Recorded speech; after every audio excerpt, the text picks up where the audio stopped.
Olá, boa noite, bem-vindos. Eu sou o André, estás no canal Águia. Vamos aqui fazer uma breve análise ao Benfica 5 Chaves 0. Um jogo no Estádio da Luz às 6 da tarde, portanto um ótimo horário, que permitiu com que os adeptos fossem ao estádio. Tiveram cerca de 50 mil adeptos num jogo destes, o que é muito bom.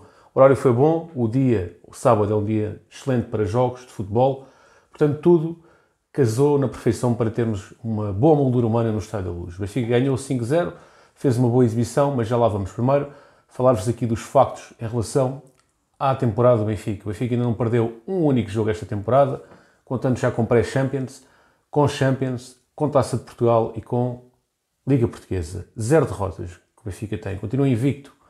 Apesar da quantidade de jogos enorme que o Benfica fez, continua invicto.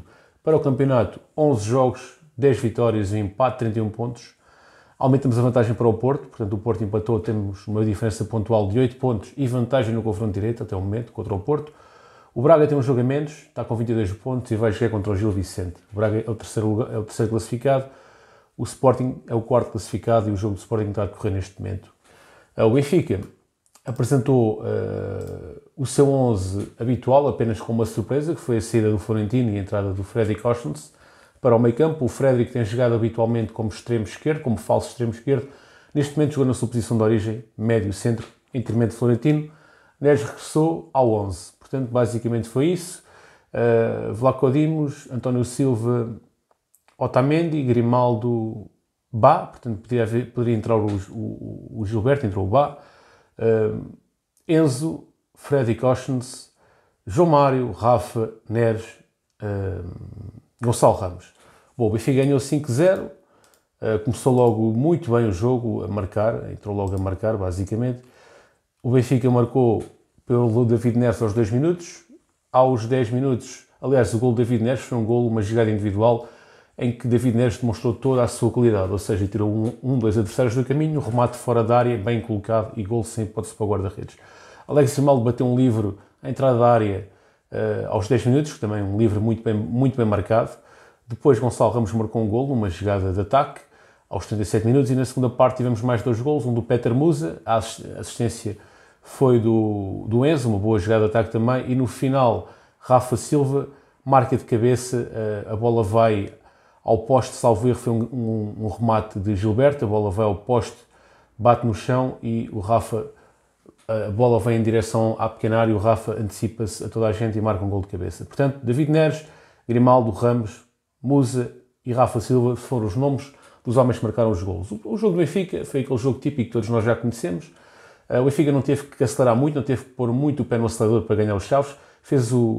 Jogou um ritmo moderado e foi o suficiente para ganhar por 5-0 aos Chaves. Se o Benfica aumentasse o ritmo de jogo, acredito que tivesse marcado muito mais. O Benfica sempre com muita posse de bola, muitos remates na baliza. O Benfica remates na baliza fez 9, 18 remates total, sendo que no alvo foram 9, portanto é um número bastante significativo de remates. Teve uma posse de bola na ordem dos 66%, fez 606 passos, portanto, e com precisão de passe de acima de 90%. Portanto, o Benfica muito bem em todos os sentidos. Benfica com um volume de jogo ofensivo muito bom. O Chaves, na primeira parte, teve as suas oportunidades, mas aí também acho que por um bocado de intervenção do árbitro. O árbitro estava a enervar os jogadores do Benfica, pois o árbitro não estava a ser sério no critério disciplinar. O Benfica, o árbitro estava a marcar faltas e a mostrar amarelos aos jogadores do Benfica, que era a despropósito, portanto não estava a ter 2 pesos e 2 medidas, portanto havia jogadas semelhantes que os jogadores dos Chaves não levavam amarelo e que os jogadores do Benfica levavam amarelo. Estou-me a lembrar, por exemplo, do Fredrik Oshens com um amarelo, onde uma jogada idêntica o jogador dos Chaves não levou. Depois o Otamendi foi reclamar com o árbitro, o Otamendi é capitão, dirigiu-se ao árbitro a falar com o árbitro, e o árbitro marcou-lhe amarelo também, mandou-lhe amarelo. Depois houve lance em que o Benfica realmente sofreu falta, mas que beneficiou da lei da vantagem, podia beneficiar da lei da vantagem, porque tinha jogadores em posição de remate, em posição de gol, como por exemplo Rafa, e que o árbitro anulou a jogada para marcar a falta a favor do Benfica. Ok, era a falta a favor do Benfica, mas os jogadores do Benfica estavam numa posição favorável a fazer gol, portanto ele deveria ter dado a lei da vantagem e não deu. E esse critério do árbitro, a determinada altura do jogo, enervou os jogadores do Benfica e fez com que o Chaves criasse 2 oportunidades de gol, que não concretizou, que foi isso que o Chaves fez durante todo o jogo. Foi ali uns 2-3 minutos na primeira parte em que realmente conseguiu criar algum perigo, mas foi só isso. De resto, foi sempre Benfica. O Benfica foi um justo vencedor, é incontestável, e o Benfica ganhou por 5, como poderia ter ganho por muito mais.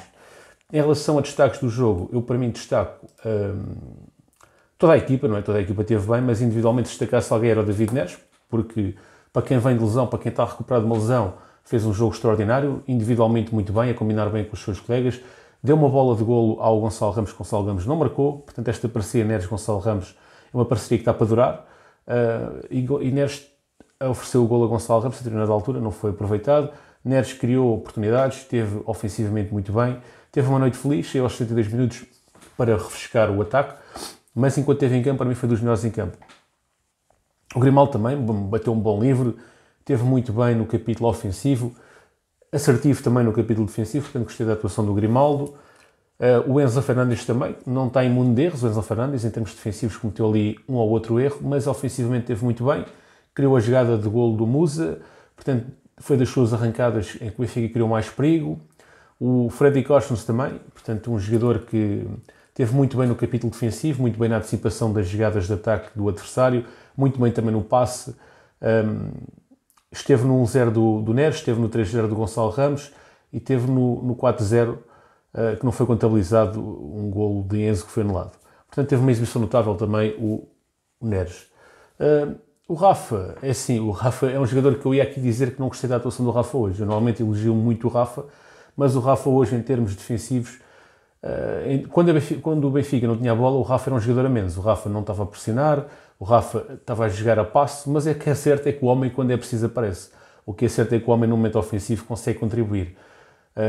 Mas, de certa forma, houve ali um ou outro momento que me irritou do Rafa, nomeadamente na primeira parte, em que o Rafa estava a falar, não percebi para quem, se era para algum colega ou se era para alguém fora do campo, em que estava a acontecer uma jogada de ataque e o Rafa estava a olhar para o lado, a olhar para fora do campo ou para alguém e não estava com atenção ao jogo. Portanto, o Rafa, a determinada altura do jogo, parecia-me que estava um bocado apagado, um bocado distante, mas o que é certo é que o homem marcou um golo, contribuiu no envolvimento ofensivo com jogadas importantes e, apesar da sua aparente apatia em campo, acabou por ser decisivo também e por estar muito presente. Eu tenho pena que o Rafa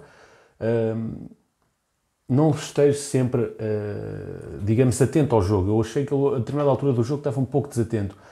E, em termos defensivos, fez-me dar um bocado o Cristiano Ronaldo da seleção, quer dizer, não defendia, não corria, e não é isso que se quer. Quer-se um Rafa que também contribua no processo defensivo. Obviamente que ele acaba por ter uma exibição positiva, uma boa exibição, é dos melhores jogadores do Benfica, sem dúvida que sim. Neste momento é o melhor jogador do Benfica, mas não se pode aburguesar, não pode de maneira nenhuma deixar de participar também no processo defensivo.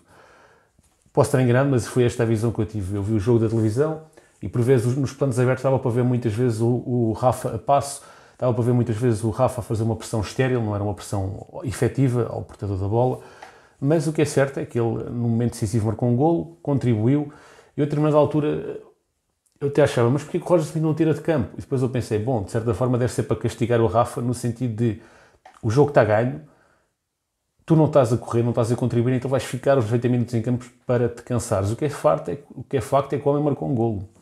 E teve bem nos últimos minutos do jogo, no meu entender. Teve bem em termos gerais. Só defensivamente, no momento defensivo, é que teve muito aquém, no meu entender. No momento em que a equipa não tinha a bola. Mas em termos gerais, uma atuação positiva. Em relação às substituições que o Roger Smith fez, entrou o Diogo Gonçalves, entrou o Petra Musa, o Florentino Luís, entrou o Gilberto Júnior e no fim entrou o Chiquinho, portanto tudo substituições que se justificaram e todos os jogadores que entraram contribuíram. O Gilberto contribuiu, o Diogo Gonçalves contribuiu, o Petra Musa contribuiu, o Florentino contribuiu, o Chiquinho já entrou muito no final, mas foram tudo substituições adequadas no meu entender. Portanto, nota mais do que positiva também para o Roger Smith. Em relação aos próximos jogos, vamos ter aqui um jogo já contra o Maccabi Haifa na quarta-feira, um jogo fora, às 20 horas, e depois vamos ter domingo um jogo contra o Estoril, que será também no Estoril, 2 jogos fora seguidos que o Benfica vai ter, um para a Liga dos Campeões e outro para o campeonato. E, portanto, o Benfica tem que manter esta atuada ofensiva, tem que se manter sempre ligado à corrente para chegarmos ao final desta metade da temporada já com uma larga vantagem dos nossos rivais diretos.